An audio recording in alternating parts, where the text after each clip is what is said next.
انسان کی حقیقی ملکیت نہیں ہے، اسی لیے موت ہونے کے بعد آدمی سے وہ ملکیت چھین لی جاتی ہے، آدمی مالک نہیں رہتا، یا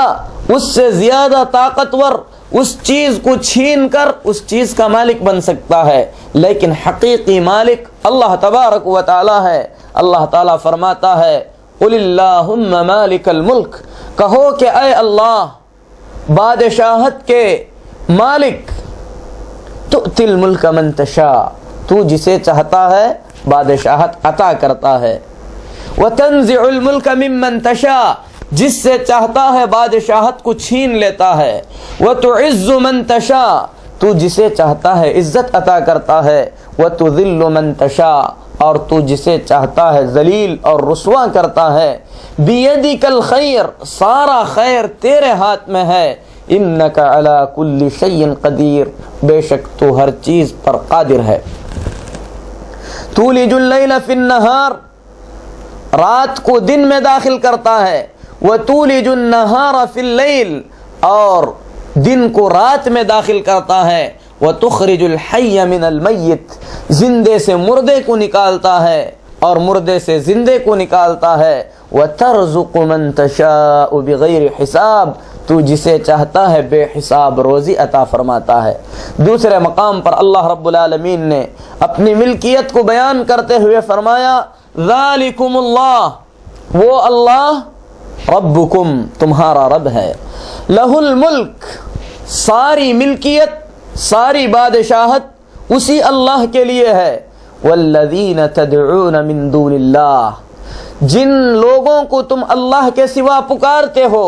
جن معبودوں کو تم اللہ کے سوا معبود سمجھ کر پکارتے ہو، ما یملکون من قطمیر، کھجور کی گھٹلی پر جو چھلکا ہوتا ہے اس چھلکے کے بھی مالک نہیں ہیں، اور ساری دنیا کا نظام اکیلے اللہ تبارک و تعالی ہی چلاتا ہے۔ اس سلسلے میں اللہ رب العالمین فرماتا ہے الا لہ الخلق والامر، سنو ہر چیز کے پیدا کرنے کا اختیار اور ہر چیز کا نظام چلانے کا اختیار تنہا اللہ کو ہے، تبارک اللہ، جو بہت ہی زیادہ بابرکت ہے، رب العالمین، تمام جہانوں کا رب ہے، یعنی اللہ تبارک و تعالی سارے جہانوں کا رب ہے، وہ خالق ہے،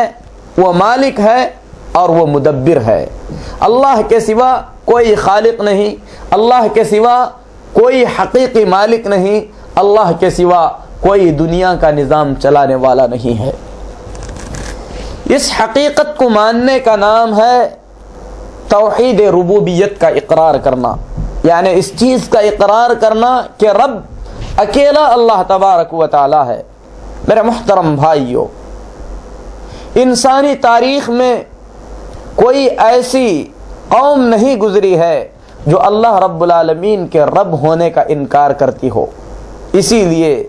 مکہ کے مشرکین اللہ رب العالمین کی عبادت میں اگرچہ کہ وہ اوروں کو شریک کرتے تھے، لیکن اس حقیقت کا اعتراف کرتے تھے کہ رب تنہا اکیلا اللہ تبارک و تعالی ہے۔ اس سلسلے میں اللہ رب العالمین فرماتا ہے قل لمن الارض ومن فیها ان کنتم تعلمون، اے نبی صلی اللہ علیہ وسلم آپ ان مشرکوں سے کہیے کہ زمین کس کے لیے ہے، زمین میں جو کچھ ہے وہ سب کس کا ہے، سیقولون للہ، تو جواب میں یہ فوراً کہیں گے کہ یہ سب اللہ کے لیے ہے۔ قل افلا تذکرون، تو آپ کہیے کہ تم لوگ پھر نصیحت کیوں نہیں حاصل کرتے ہو۔ قل من رب السماوات السبع ورب العرش العظیم، آپ کہیے کہ ساتوں آسمانوں کا رب کون ہے، عرش عظیم کا رب کون ہے، سیقولون للہ، تو فوراً کہیں گے کہ یہ سب اللہ کے لیے ہے۔ قل افلا تتقون، تو کہیے کہ تم پھر لوگ ڈرتے کیوں نہیں ہو۔ قل من بیدہ ملکوت کل شیء، کہیے کہ وہ کون ہے جس کے ہاتھ میں ہر چیز کی ملکیت ہے،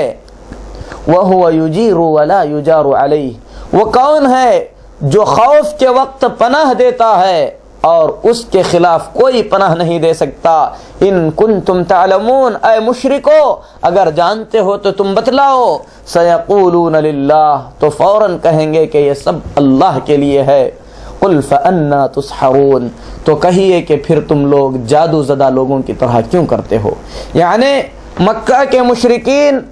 اس چیز کا اعتراف کرتے تھے کہ خالق اللہ تعالیٰ ہے، آسمانوں اور زمینوں کا مالک اللہ تبارک و تعالیٰ ہے، عرش عظیم کا مالک اللہ تبارک و تعالیٰ ہے، پناہ دیتا ہے تو اللہ پناہ دیتا ہے، اللہ کے خلاف کوئی پناہ دینے کا اختیار نہیں رکھتا۔ لیکن وہ لوگ اللہ تبارک و تعالیٰ کی توحید میں، اللہ تبارک و تعالیٰ کی عبادت میں کسی اور کو شریک کیا کرتے تھے۔ اس سے بھی واضح الفاظ میں اللہ رب العالمین فرماتا ہے وَلَئِن سَأَلْتَهُمْ مَنْ خَلَقَ السَّمَاوَاتِ وَالْأَرْضِ لَيَقُولُنَّ اللَّهُ، اگر آپ ان سے پوچھیں گے کہ آسمانوں اور زمینوں کو کس نے پیدا کیا ہے تو کہیں گے کہ ان سب کو اللہ نے پیدا کیا ہے۔ لَيَقُولُنَّ خَلَقَهُنَّ الْعَزِيزُ الْعَلِيمُ، تو کہیں گے کہ آسمانوں اور زمینوں کو زبردست علم والے یعنی اللہ رب العالمین نے پیدا کیا ہے۔ وَلَئِن سَأَلْتَهُمْ مَنْ خَلَقَهُمْ لَيَقُولُنَّ اللَّهُ، اگر آپ ان سے پوچھیں گے کہ تم کو کس نے پیدا کیا ہے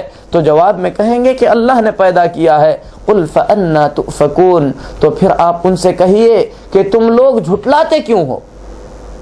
یعنی مکہ کے لوگ اللہ تبارک و تعالیٰ کی توحید کو، اللہ رب العالمین کی ربوبیت کا اقرار کیا کرتے تھے، اسی لیے تاریخ انسانیت میں کوئی ایسی قوم نہیں گزری جو اللہ رب العالمین کے رب ہونے کا اپنے دل سے انکار کرتی تھی۔ ہاں، فرعون کے سلسلے میں اللہ رب العالمین نے فرمایا کہ فرعون نے اپنے درباریوں سے کہا یا ایھا الملأ ما علمت لکم من الہ غیری، اے میرے درباریوں میں تم لوگوں کے لیے اپنے سوا کوئی رب جانتا نہیں ہوں، یعنی میں ہی تمہارا رب ہوں۔ اللہ رب العالمین فرماتا ہے کہ فرعون کا یہ دعویٰ زبانی تھا، ورنہ وہ بھی دل سے اس حقیقت کو مانتا تھا کہ اس کا رب اللہ تبارک و تعالی ہے۔ اللہ رب العالمین فرماتا ہے وَجَحَدُوا بِهَا وَاسْتَيْقَنَتْهَا أَنفُسُهُمْ، انہوں نے زبان سے ان چیزوں کا انکار کیا لیکن ان کے دل اس حقیقت کو مانا کرتے تھے۔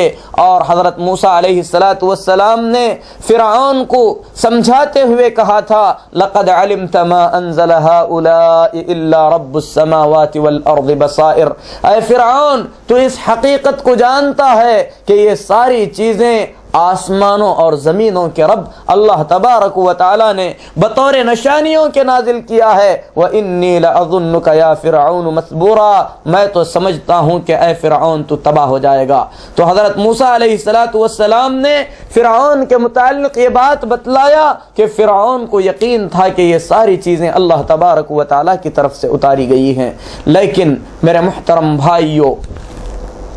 اللہ تبارک و تعالی کی اس توحید کو ماننا، اللہ تبارک و تعالیٰ کو رب ماننا آدمی کے مومن ہونے کے لیے کافی نہیں ہے،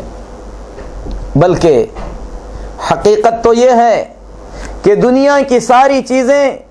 اللہ رب العالمین کی توحید ربوبیت یعنی اللہ رب العالمین کے رب ہونے کا اقرار کرتی ہیں۔ دنیا کی ساری چیزیں اللہ رب العالمین کے رب ہونے کا اقرار کرتی ہیں۔ اللہ رب العالمین فرماتا ہے وَلَهُ أَسْلَمَ مَنْ فِي السَّمَاوَاتِ وَالْأَرْضِ طَوْعًا وَكَرْهًا،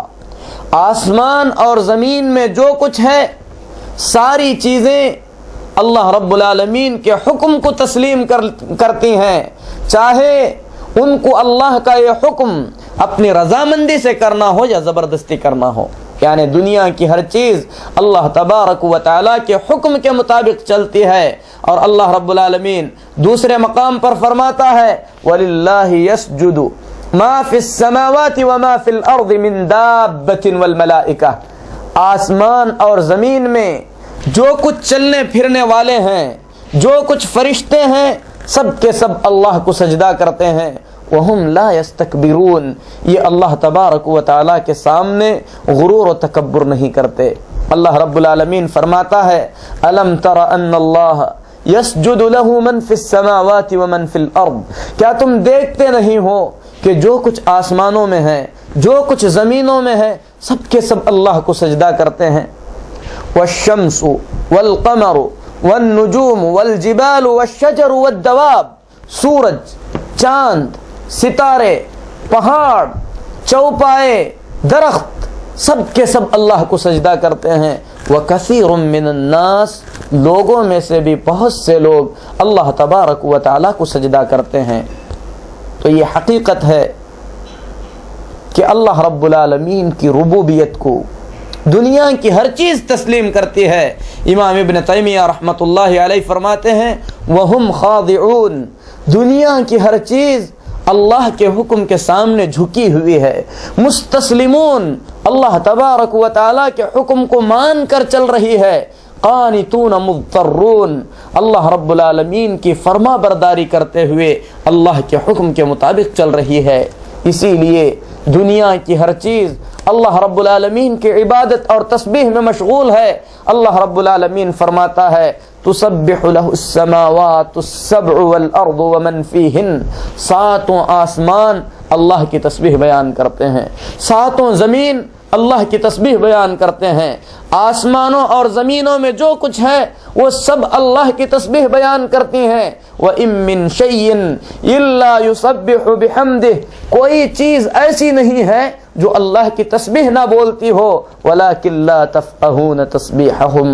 لیکن تم اس تسبیح کو سمجھتے نہیں ہو۔ یہ حقیقی طور پر اپنی زبانوں سے اللہ کی تسبیح اور بڑائی بیان کرتی ہیں، لیکن انسان اس تسبیح کو سمجھتا نہیں ہے۔ تو میرے محترم بھائیو، بات واضح ہو گئی کہ رب اکیلا اللہ تبارک و تعالی ہے۔ اللہ رب العالمین کی ربوبیت میں اللہ کا کوئی شریک اور ساجی نہیں ہے۔ خالق، مالک، دنیا کا نظام چلانے والا، ان تمام صفتوں کے مجموعے کا نام ہے رب، اور وہ اکیلا اللہ ہے، اور اللہ کے سوا اس دنیا کا کوئی رب اور پالنہار نہیں ہے۔ یہ چیز انسانی فطرت اور عقل بھی تسلیم کرتی ہے۔ اللہ رب العالمین اس حقیقت کو بیان کرتے ہوئے فرماتا ہے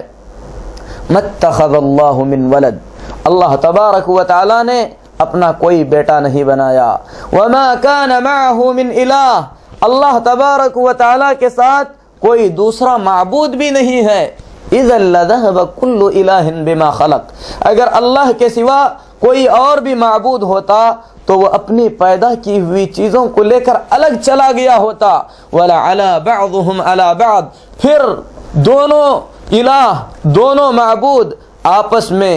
ایک دوسرے پر غلبہ پانے کی کوشش کرتے، اور اس کے بعد کیا ہوتا؟ دنیا کا نظام تباہ اور برباد ہو جاتا۔ تو میرے محترم بھائیو، عقل سلیم اس چیز کو تسلیم کرتی ہے کہ ربوبیت صرف اللہ کا حق ہے، اللہ تبارک و تعالیٰ کے علاوہ اس دنیا کا کوئی رب اور پالنہار نہیں ہے۔ اور یہ وہ حقیقت ہے جس حقیقت کو مکہ کے مشرکین بھی تسلیم کیا کرتے تھے، لیکن اللہ تبارک و تعالیٰ کے وجود کو ماننا، اللہ تبارک و تعالیٰ کو رب تسلیم کرنا آدمی کے مومن ہونے کے لیے کافی نہیں ہے، بلکہ اللہ تبارک و تعالیٰ پر ایمان درست ہونے کے لیے یہ انتہائی ضروری ہے کہ آدمی صدق دل سے اس بات کو تسلیم کرے کہ عبادت کے لائق تنہا اکیلا اللہ تبارک و تعالی ہے، اور اللہ تبارک و تعالی کے ساتھ جس کسی کی عبادت کی جائے وہ باطل اور ضلالت ہے۔ اس حقیقت کو بیان کرتے ہوئے اللہ تبارک و تعالی فرماتا ہے ذَلِكَ بِأَنَّ اللَّهَ هُوَ الْحَقُّ وَأَنَّ مَا يَدْعُونَ مِن دُونِهِ هُوَ الْبَاطِلُ وَأَنَّ اللَّهَ هُوَ الْعَلِيُّ الْكَبِيرُ، اللہ وہی حق ہے، اس کے علاوہ جس کسی کو پکارا جاتا ہے وہ عبادت باطل اور گمراہی ہے، اور بے شک اللہ تبارک و تعالی بلند اور بڑا ہے۔ اللہ رب العالمین نے اپنی کتاب عزیز میں جگہ جگہ اپنے بندوں کو اس بات کا حکم دیا ہے کہ عبادت صرف اور صرف اللہ تبارک و تعالی کی انجام دی جائے، اور اس کی عبادت میں کسی کو شریک نہ کیا جائے۔ اللہ رب العالمین فرماتا ہے وَإِلَٰهُكُمْ إِلَٰهٌ وَاحِدٌ، اور تمہارا معبود حقیقی بس ایک معبود ہے۔